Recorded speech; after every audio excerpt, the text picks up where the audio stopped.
ตามแหล่งข่าวของบริษัทรถไฟลาวจีนสายขนหมิงให้รู้ว่า นับแต่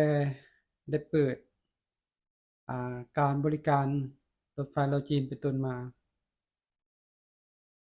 บริษัทรถไฟลาวจีนสามารถเปิดรับใช้ผู้โดยสารไปแล้ว 84,000 ขบวน และมีผู้โดยสารเข้ามาบริการทั้งหมด 60 ล้านคนพี่น้องบ่ธรรมดาเนาะนี่มันเป็น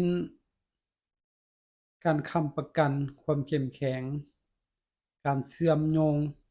ในภาคพื้น และก็สุขยู่พัฒนาเศรษฐกิจสังคมตามแนวทางเส้นทางรถไฟดังกล่าวภายหลังที่เปิดบริการนำใช้รถไฟอย่างเป็นทางการ ได้ดึงดูดนักท่องเที่ยวทั่วโลกนี่พี่น้อง115ประเทศแล้ว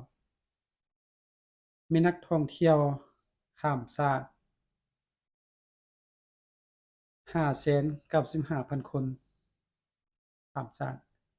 595,000 คนเนาะซึ่งเริ่มแต่ต้นปี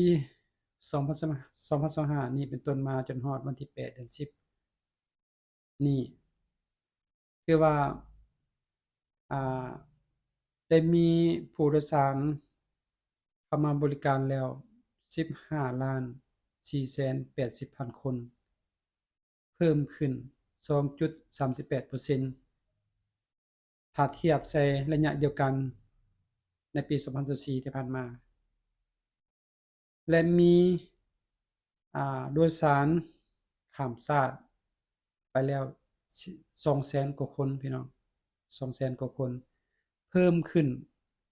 3.17% ถ้าเทียบใส่ระยะเดียวกันในปี2024นี่มันเป็นบทบาทที่สำคัญที่สุด เป็นช่องทางคำของบริษัทรถไฟลาวจีนที่พัฒนาพ้นดินขึ้นพี่น้อง